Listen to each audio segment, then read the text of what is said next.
Hello and welcome back for one final time to the 2018 Ohio Varsity Tip-Off Classic. I'm John Kosas alongside Haley Adams. And man, do we have a fun contest for you. It's between the Kirtland Hornets and the Chardon Hilltoppers. The Hornets had a heck of a season last year, 23-1. They're returning 3 starters, but they're missing one of their best starters. And actually, I'm joined right now by head coach Bob Bell of the Hornets. He's been through this a couple of years in a row. Coach Bell, how are you today? I'm just fine, thank you.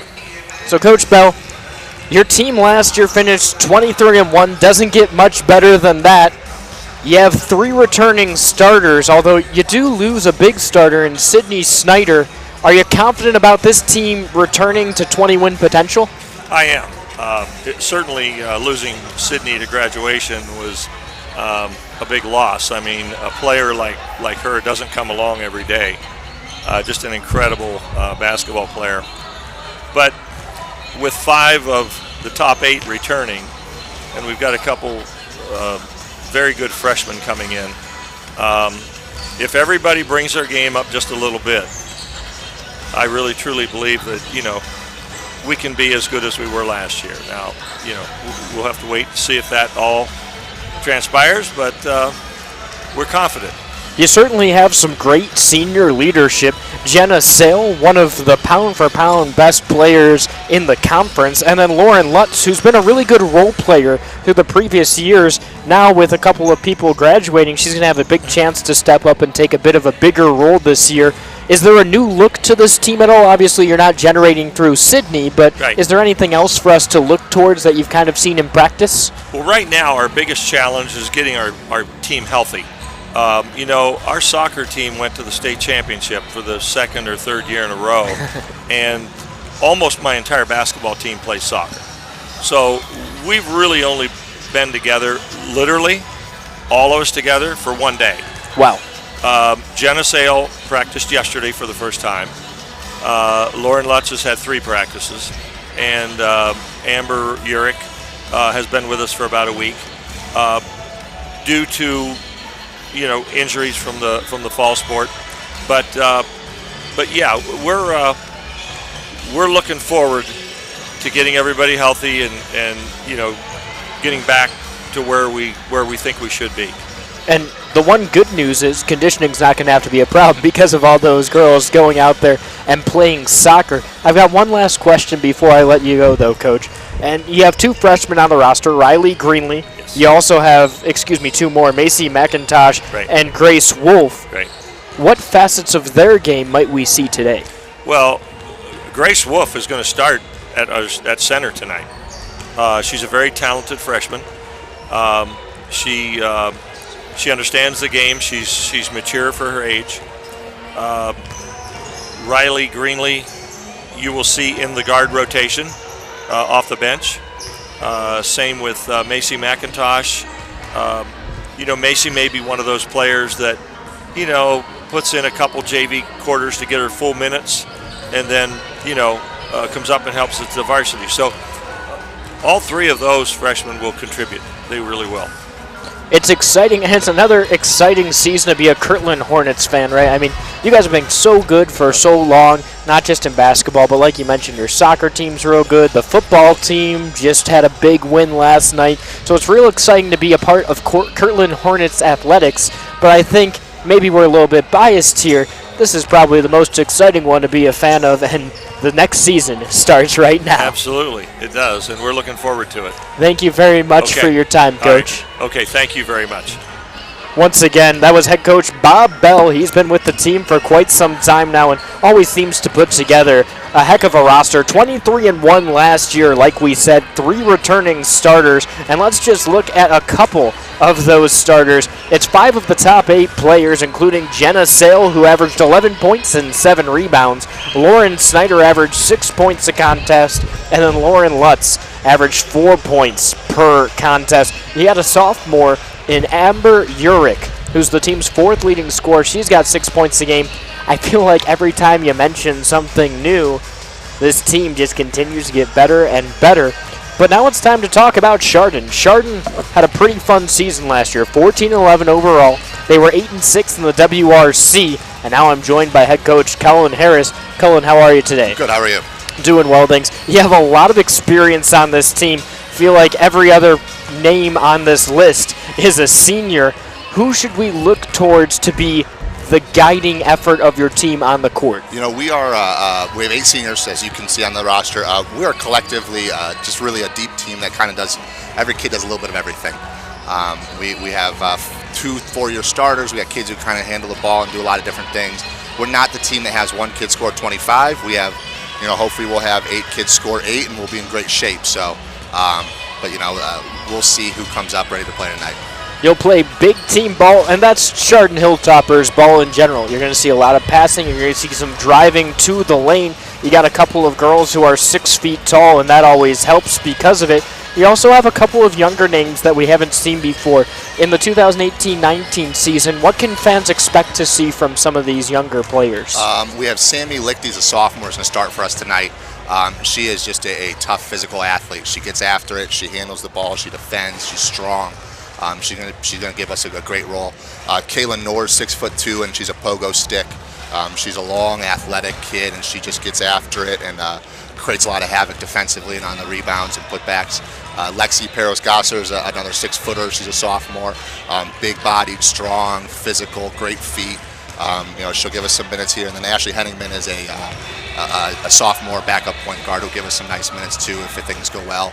So we have a really great sophomore class I'm looking forward to, and just kind of get their feet wet and see what it looks like tonight. And Coach, I think you're aware as well as I am what type of team Kirtland puts out year in, year out. This is your first time playing as a team, and I was just talking to head coach Bob Bell. He was kind of talking about how they really haven't had a lot of time to practice together because so many of those girls are on the soccer team. Have you experienced some of those challenges where you haven't been able to get all the girls together yet because of fall sports? No, not necessarily fall sports. We've been battling some injuries, some kids missing here, some kids missing there, some college visits with those 8 seniors, kids going to check out their colleges. But I'm familiar with Kirtland. They are, you know, every year in and year out across the board in all their sports. They're very competitive, very successful, boys and girls, and that's a testament to the type of kid they have in that community. We played them last. We played them for the last 2 years, and every year they're disciplined, they're fundamental, they play hard, they know what it takes to compete and win, and it's a nice early look for us. And to play a team like this, it's going to execute their sets. It's going to give us a little bit of a hard time defensively. So we're looking forward to a great matchup and a great opportunity for us to get better tonight. Yeah, it's a team that might be 10 minutes away from you in terms of distance, but I think more importantly, it's a really good team. What would it mean to upset them for your program? That's an interesting choice of words. We're the Division I school, but to upset, I guess, would be it'd mean a lot. You know, we play teams like Menor and Euclid and Cleveland Heights, and we beat them. I'm a little taken aback by that use of word, but if that's the way I guess people are looking at it, then we'll just go out there with a chip on our shoulder and play hard and let the chips fall where they may. Gotcha. It wasn't necessarily a knock at your school at all. Obviously, you guys put together a heck of a season. Like you said, you're in a bigger conference, but it's one of those teams where, you know, when they put together one loss over the course of 2 years, it's hard to ever consider them not a favorite. But again, neutral court, you guys are close in terms of proximity. It should be a fun game to watch. For sure. And of course, the team basketball is going to be fun and alive for you guys. What is the one thing that you preached to your team before the start of this season that you're kind of going to hope echoes through? We got to rebound the ball well and finish possessions. You know, we have a tendency to try to rely on just being big. We got to make sure we get a body on somebody every time a shot goes up and box out and finish possessions. If we do that, we'll be successful on most nights. If we don't, we'll struggle. So hopefully we come through and come up with those defensive rebounds, get those stops, and finish those possessions, and hopefully we'll be successful tonight. All right, Coach Harris, thank you for your time today. Have a good one. Once again, that was Coach Cullen Harris. You got a real big roller coaster here. 14-11 for Chardon. Kirtland, 23-1 last year, but it's a brand new year. No Sydney Snyder. 3 returning starters for both teams, and you're certainly going to have a share of growth for both teams. As you heard Coach Bob Bell say, not many teams have practiced not many of their players have practiced more than once or twice together. Meanwhile, for Chardon, They battled some injury issues. Now I'm welcoming my broadcast partner, Haley Adams, on. Haley, you're familiar with both of these teams. You've played with a lot of these girls. What is the X factor that both teams have? Definitely, I think for Chardon, it's definitely the height and their size. They scrimmaged Cardinal this year. Again, Cardinal, granted, is a smaller team, but very athletic, and they show great athleticism. So I'm excited to see what Chardon can provide and show us here today. As for Kirtland, Kirtland's just based off of great fundamentals, great coaching behind Bob Bell. And again, we talked about it a little bit in the second game, the previous game, about how it's next man up. Okay, they lost Sydney Snyder, an all-CVC member. Her younger sister provides. They have 3 returning lettermen as well. Again, based off of fundamentals, Kirtland just always provides each year with great fundamentals and knowing the basics of basketball. Haley, when you hear Kirtland, you hear fundamentals, and both teams have talked about Kirtland's fundamentals. Coach Bob Bell talking about how it's not an excuse, but his team hasn't had a lot of time to play together, and this will be a really good test for them. And Colin Harris just talking about how complete Kirtland normally is.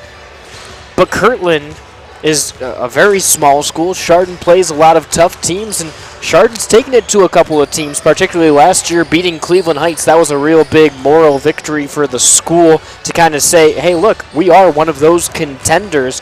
Now you kind of get to see David versus Goliath. Maybe not necessarily David being the bigger school, but maybe it being the school that only loses once or twice a year.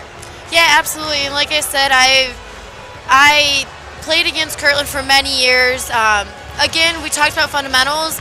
Yeah, Chardon could be a bigger school. Yes, they're the bigger size, but a lot of times it comes down to heart.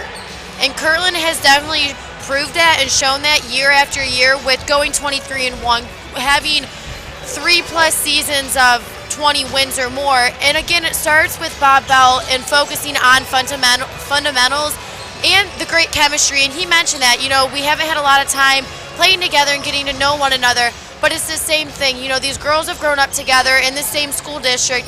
They're familiar with how the program needs to be run.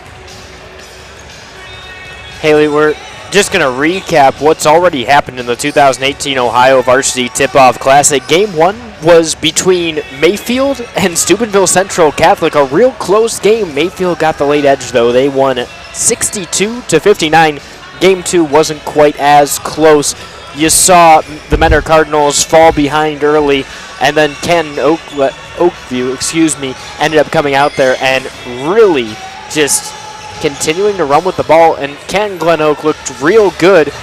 Now you have two teams, and you know exactly what both are going to look like, and they're both good, complete basketball teams. I expect this to be closer to the first game than the second game, and it's really exciting with just